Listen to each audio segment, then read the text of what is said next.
بات اور سن لو، بیاج کھانے کے بعد اگر آپ نماز پڑھ رہے ہیں، حج بھی کر رہے ہیں، عمرہ بھی کر رہے ہیں، اس بات کا ڈر ہے کہیں ہماری عبادتیں ہمارے منہ پر مار نہ دی جائے۔ سود بیاج کھانے والے کی عبادتیں اس کے منہ پر مار نہ دی جائیں، اس لیے کہ اللہ کے نبی نے بڑے سخت الفاظ میں فرمایا ہے کہ سود اور بیاج کے 70 سے زیادہ درجے ہیں، جس میں سب سے ہلکا درجہ یہ ہے ان یزنی الرجل بامہ، انسان اپنی سگی ماں کے ساتھ زنا کرے۔ کوئی سوچ نہیں سکتا، کوئی تصور نہیں کر سکتا کہ اپنی ماں کے ساتھ زنا کرے۔ سود کھانے والا اپنی ماں کے ساتھ زنا کرنے سے زیادہ خطرناک کام کرتا ہے۔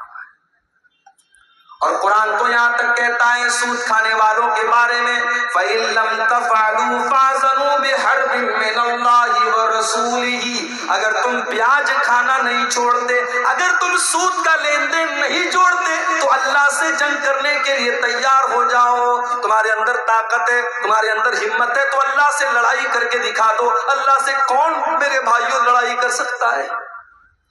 اس لیے سود کا لین دین بالکل بند کر دو۔ اب یہ ایک الگ مسئلہ ہے، ہم ہندوستان میں رہتے ہیں، پورا ہمارا کاروبار بینکنگ سسٹم پر ہے، بینک میں ہمارا سیونگ اکاؤنٹ کھلا ہے، ہر کوارٹر پر، ہر 4 مہینے پر ہمارے بینک میں انٹرسٹ آتا ہے۔ تو کیا مسئلہ ہے بھائی؟ کوئی مسئلہ نہیں ہے، بینک کی پاس بک کو اپڈیٹ کرو، چیک کرو میرے پاس کتنی انٹرسٹ آ رہا ہے، کتنا بیاج آ رہا ہے۔ جو سال میں بیاج آ رہا ہے اس بیاج کو آپ بینک سے نکال لو، کسی غریب کو، کسی بیمار کو، کسی ضرورت مند کو دے دو۔ اس لیے نہیں کہ ثواب ملے گا، اس لیے تاکہ وہ پیسہ استعمال ہو جائے، بینک اس کو استعمال نہ کرے، آپ بھی اس کو استعمال نہیں کریں گے، کسی ضرورت مند کو دے دیں گے، بس اپنی جان چھڑانے کے لیے۔ یہ بالکل سمپل طریقہ ہے، باقی کسی اور طریقے سے انٹرسٹ اور بیاج سے فائدہ اٹھانے کی کوشش مت کرو، یہ بہت بڑا گناہ ہے۔ آگے بڑھتے ہیں، تیسری چیز، لعنت کا حقدار بنانے والی تیسری چیز، حضرت عبداللہ بن مسعود فرماتے ہیں لعن اللہ الواشمات والمستوشمات والمتنمسات والمتفلجات، اللہ کی لعنت ہو ایسی عورتوں کے اوپر جو ٹیٹو بنواتی ہیں، ایسی عورتوں کے اوپر جو ٹیٹو بناتی ہیں، اور ایسی عورتوں کے اوپر جو ٹیٹو بنواتی ہیں۔ ٹیٹو بنوانا حرام ہے، مرد بنوائے تب بھی حرام، عورت بنوائے تب بھی حرام۔ آج کل بڑا رواج چلا ہے، شوہر بیوی کے نام کا ٹیٹو بنوا رہا ہے، بیوی شوہر کے نام کا ٹیٹو بنوا رہی ہے۔ حرام ہے ٹیٹو بنوانا۔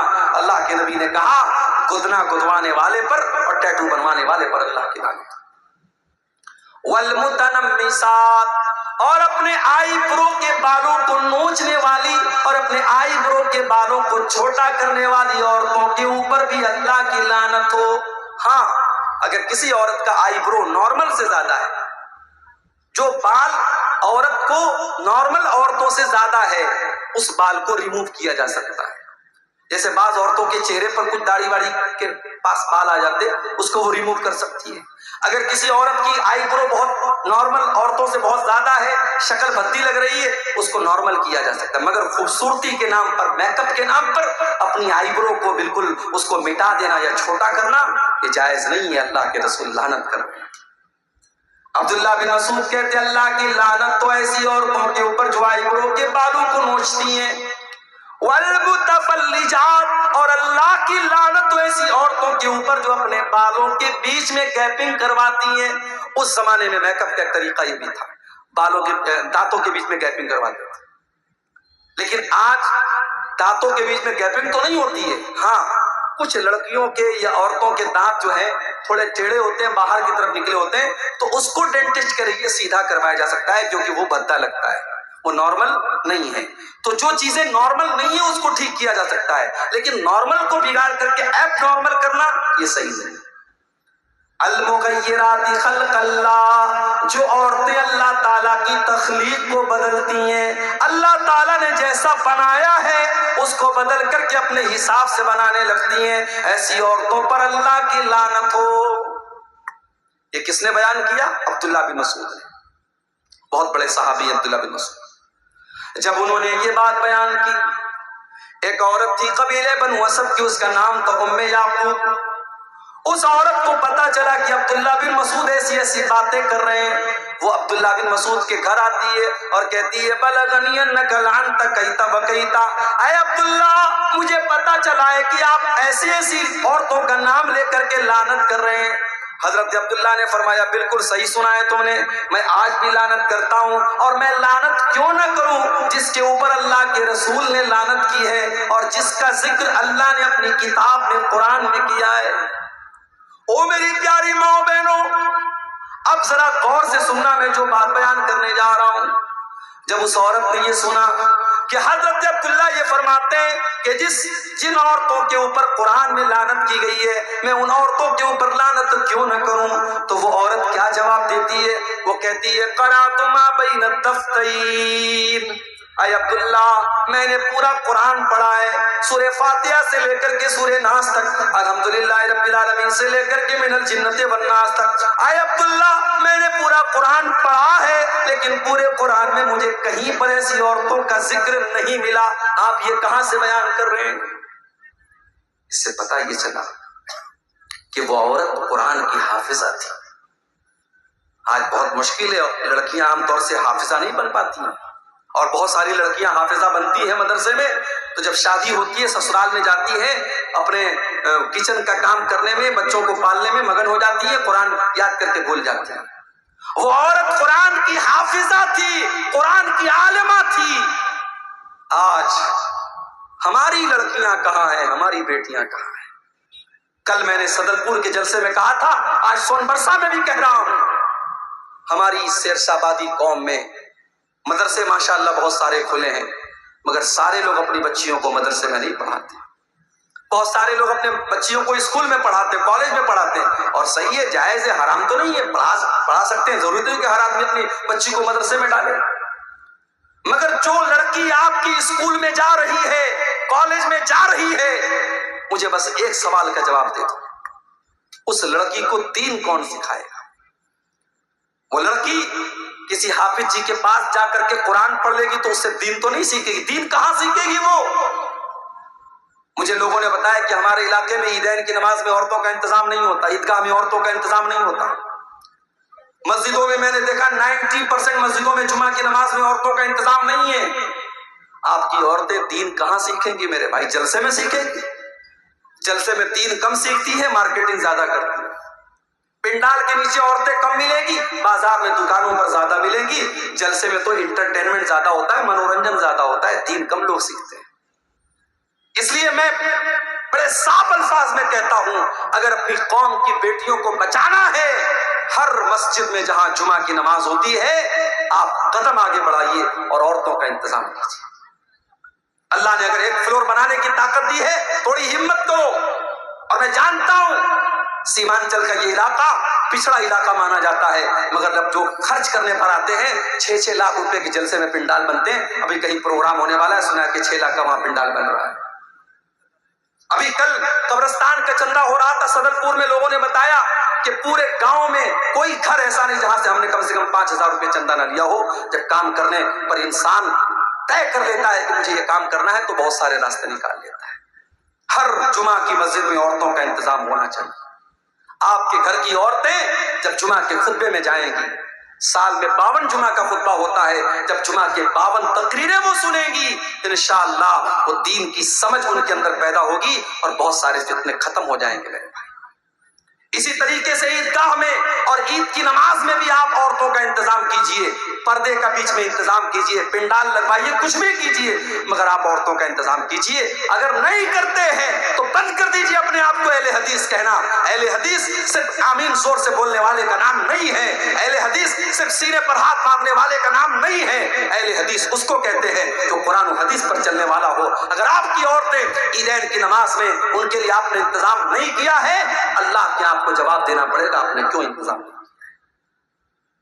वो औरत, उसका नाम उम्मे याकूब था, उसने कहा अब्दुल्ला मैंने तो पूरा कुरान पढ़ा है, पूरे कुरान में मैंने कहीं पर भी उन औरतों का तस्करा नहीं पाया जिन औरतों का नाम ले लेकर के आप लानत कर रहे हैं। हजरत अब्दुल्ला ने फरमाया अगर तूने ढंग से कुरान पढ़ा होता तो जरूर तुझे मिल जाता। क्या तूने कुरान के अंदर ये आयत नहीं पढ़ी, वमा आताकुम आताकुम रसूल फखुज़ूहु वमा नहाकुम अन्हु फंतहू। मेरा नबी तुमको जो दे दे ले लो, और मेरा नबी जिससे मना कर दे रुक जाओ। ऐ खातून, मेरे नबी ने ऐसी औरतों का नाम लेकर के लानत की है। जब मेरे नबी ने लानत की है तो समझो अल्लाह ने लानत की है, क्योंकि अल्लाह कह रहा है मेरा नबी जो दे दे ले लो, मेरा नबी जिससे मना कर दे रुक जाओ। कहती है हाँ, अब आपकी बात समझ में आई। उसके बाद वो औरत कहती है, अय अब्दुल्ला, मुझे पता चला है आपके घर की औरतें भी टैटू बनवाती हैं, मुझे पता चला है आपके घर की औरतें भी आईब्रो सेट करवाती हैं। हजरत अब्दुल्ला ने कहा जाओ, मेरे घर की अगर किसी औरत का तुम्हें ये अमल मिल जाए तो आकर के मुझे बताओ। वो औरत घर में जाती है। पता ये भी चला नबी के दौर में तकरीर करने वाले का अपना अमल भी तकरीर के मुताबिक होता था। आज अल्लाह माफ फरमाए, बातें बहुत बड़ी बड़ी हैं, मगर जब अंदर झांक के देखो तो पता लगता है कि सिर्फ बातें ही बातें हैं, अमल बड़ा कमजोर है। हजरत अब्दुल्ला ने चैलेंज देकर कहा जाओ, अगर मेरी कोई बीवी अगर ये काम करते हुए पाई गई, मैं अपने साथ उसको नहीं रखूंगा। औरत अंदर से आती है, कहती है माफी चाहती हूँ, माजरत चाहती हूँ, आपके घर के बारे में गलत रिपोर्ट मिली थी। कहा अगर मेरी कोई बीवी ऐसा काम करती ना तो मैं उसको अपने निकाह में बाकी न रखता, फिर वो अब्दुल्ला की बीवी ना होती, मैं अपने घर में ऐसी औरत को नहीं रख सकता था। तो मेरे भाइयों, मेरी माँ और बहनों, ये तीसरा काम है जिसके करने वाले पर अल्लाह के रसूल ने लानत की है। जो औरतें गुदना गुदवाती हैं, टैटू बनवाती हैं या आईब्रो सेट करती हैं, ऐसी औरतों पर भी अल्लाह के रसूल ने लानत की है। और आगे बढ़िए, नंबर 4, तस्वीर बनाने वाले के ऊपर भी अल्लाह के रसूल ने लानत की है। आपने फरमाया लानल्लाहुल मुसव्विर, अल्लाह की लानत तो तस्वीर बनाने वालों के ऊपर। आपने ये भी फरमाया कि कयामत के दिन सबसे दर्दनाक अज़ाब तस्वीर बनाने वालों को होगा। युज़ाहिऊन खल्क़ल्लाह, क्योंकि तस्वीर बनाने वाले अल्लाह की तख्लीक का मुकाबला करते हैं। अब यहाँ पे सवाल पैदा हुआ, अब्दुल गफ्फार साहब, अगर तस्वीर बनाना हराम है, आप खुद सेल्फी क्यों लेते हैं? आपके साथ नौजवान सेल्फी ले रहा है, आप सेल्फी लेने की इजाजत क्यों देते हैं? तो भाई ये मसला भी समझ लो कि कैमरे की तस्वीरों के बारे में उलमा का इख्तिलाफ है। कुछ उलमा तो कहते हैं कि जब तस्वीर का नाम आ गया तो कैमरे की तस्वीर भी उसके अंदर शामिल है, वो भी हराम है। लेकिन बहुत सारे उलमा का ये कहना है कि कैमरे की तस्वीर वो तस्वीर नहीं है जिसका हदीस के अंदर जिक्र किया गया है, क्योंकि हदीस में ये कहा गया कि तस्वीर बनाने वाला अल्लाह की तख्लीक का मुकाबला करता है। जैसे अल्लाह ने हमारे हाथ बनाए, अल्लाह ने हमारे पैर बनाए, तो पेंटिंग बनाने वाला जब पेंटिंग बनाता है तो वो हाथ भी बनाता है, वो पैर भी बनाता है, वो चेहरा भी बनाता है, वो नाक भी बनाता है। फोटो खींचने वाला तो कोई काम नहीं करता, वो तो कैमरे को क्लिक करता है और फोटो खींच लेता है। तो कैमरे के अंदर जो फोटो आता है वो दर हकीकत एक शैडो है, एक अक्स है, वो तस्वीर नहीं है जिसके ऊपर हदीस में लानत की गई है। बहरहाल ये उलमा की एक बड़ी जमात का फतवा है, इसलिए कैमरे की तस्वीर के बारे में गुंजाइश है। और हमारे जो भाई हमारे साथ सेल्फी लेते हैं तो हम इसलिए इजाजत दे देते कि चलो भाई, आज के जमाने में लोग फिल्मी हीरो को अपना हीरो मानते हैं, कोई क्रिकेटरों को अपना हीरो मानता है। अगर हमारा नौजवान अपने उलमा को अपना हीरो मानता है और अपने दीन का काम करने वाले दुआत के साथ वो सेल्फी लेने को अपने लिए शौक की चीज समझता है तो हम बहुत सख्ती नहीं करते हैं। लेकिन फिर भी तस्वीरों के मामले में हमें एहतियात करनी चाहिए। और अपनी बहनों से कहना चाहूंगा, आपका तस्वीर लेकर के उस तस्वीर को कहीं पर भी शेयर करना ये बिल्कुल सही नहीं है। हमारी बहुत सारी मुसलमान बहनें वो अपने स्टेटस पर अपनी तस्वीर लगाती हैं। नया कपड़ा पहना, जल्दी से इंस्टाग्राम पे फोटो डाल दिया, फेसबुक पर फोटो डाल दिया। आपके इसी कटिहार और पूर्णिया की कई मुसलमान लड़कियों को मैं जानता हूं जो बहुत फेमस हैं, इंस्टाग्राम पर बहुत फेमस हैं, फेसबुक के ऊपर बहुत फेमस है। वो इसके पहले जब टिकटॉक चलता था उनके वीडियोस बड़े वायरल होते थे। मुसलमान लड़कियां हैं और छोटे छोटे क्लिप बना करके वो शेयर करती हैं। जायज नहीं है मेरी बहनों, आपका अपने जिस्म को और अपने चेहरे को किसी गैर के सामने दिखाना ये जायज नहीं है। और सोशल मीडिया के पब्लिक प्लेटफॉर्म है, कोई भी देख सकता है, वहां पर तो इस तरीके की चीजें डालना बिल्कुल भी जायज नहीं है। तो तस्वीर के मामले में भी हम बहुत एहतियात करें। 4 चीजें हो गई। नंबर 5, اللہ کے نبی کے صحابہ کی کو برا بھلا کہنے والے کے اوپر بھی اللہ کی لعنت ہوتی ہے۔ اللہ کے پیارے نبی فرماتے من سب اصحابی، جو میرے صحابہ کو برا بھلا کہتا ہے، جو میرے صحابہ کو گالی دیتا ہے، فعلیہ لعنت اللہ والملائکۃ والناس اجمعین، اس کے اوپر اللہ کی لعنت ہو، اس کے اوپر انسانوں کی لعنت ہو، اس کے اوپر فرشتوں کی لعنت ہو۔ صحابہ کو برا بھلا کہنے والا ملعون ہے، اس کے اوپر لعنت ہو، یہ نبی کے الفاظ ہیں۔ میرے پیارے ساتھیوں، قیامت تک کوئی جتنا بھی نیک اور متقی بن جائے، کوئی ایک صحابی کے پاؤں کی دھول کے برابر بھی نہیں ہو سکتا، کیونکہ صحابہ وہ لوگ ہیں جنہوں نے اللہ کے نبی کا دیدار کیا ہے، جنہوں نے اللہ کے نبی سے ملاقات کی ہے۔ ہم صحابہ کے برابر نہیں ہو سکتے، ہم صحابہ کے جیسے نہیں ہو سکتے۔ اور آگے بڑھو، اللہ کی لعنت کا حقدار بنانے والا ایک اور کام ہے رشوت لینا اور دینا۔ اللہ کے نبی فرماتے ہیں لعن اللہ الراشی والمرتشی، رشوت لینے والے پر بھی اللہ کی لعنت اور رشوت دینے والے پر بھی اللہ کی لعنت۔ شیخ صاحب، بغیر رشوت دیے بجلی کا میٹر نہیں لگتا، بغیر رشوت لیے کسی زمین کا کاغذ پاس نہیں ہوتا، بغیر رشوت لیے زمین کی رجسٹری نہیں ہوتی۔ ٹھیک ہے، جہاں مجبوری ہے اور وہ کام ایسا ہے کہ آپ اگر رشوت نہیں دیں گے کام نہیں ہوگا، وہ الگ میٹر ہے، لیکن اپنے فائدے کے لیے رشوت دینا اور اپنی آسانی کے لیے رشوت دینا، وہ کام بغیر رشوت دیے ہو سکتا تھا، پھر بھی رشوت دے کے اپنا کام جلدی سے کرا لینا یہ غلط ہے۔ مدرسوں میں نوکریاں ہو رہی ہیں، وہاں پر بھی رشوتیں چل رہی ہیں، اور ایک انسان حقدار ہے، اس کے پاس ڈگری ہے، علم ہے، سب کچھ ہے، 5 لاکھ روپیہ مدرسے کی کمیٹی کو نہیں دے گا، مدرسے والے اس کو نہیں رکھیں گے، اور اس نے اگر نہیں دیا مدرسے والے ایسے انسان کو رکھیں گے جو 5 لاکھ روپیہ دے دے، چاہے وہ انگوٹھا چھاپ ہی کیوں نہ ہو، فرضی ڈگری لے کے آیا ہو، تب بھی اس کو رکھ لیں گے۔ علماء نے یہ بھی لکھا ہے جہاں یہ حالات پیدا ہو جائیں اور آپ کو پتا ہو اگر ہم نے یہاں رشوت نہیں دی، ہم نے پیسہ نہیں دیا، تو یہاں ایک حقدار کا حق مارا جائے گا اور ایک نالائق آدمی اس عہدے پر اور اس چیز پر قابض ہو جائے گا۔ وہاں مجبوری کی وجہ سے، چونکہ رشوت دے کوئی شوق سے نہیں دیتا ہے، لینا یہ شوق ہو سکتا ہے، لینے والا اختیار سے لیتا ہے، دینے والا ہمیشہ مجبوری میں دیتا ہے، تو رشوت دینے والا ایسی مجبوری کے کیس میں اس کی اللہ تعالیٰ کیا اس کو چھوٹ مل سکتی ہے، مگر عام حالات میں مسئلہ یہی ہے، رشوت لینے والا اور رشوت دینے والا دونوں کے بارے میں اللہ کے نبی نے لعنت کا لفظ استعمال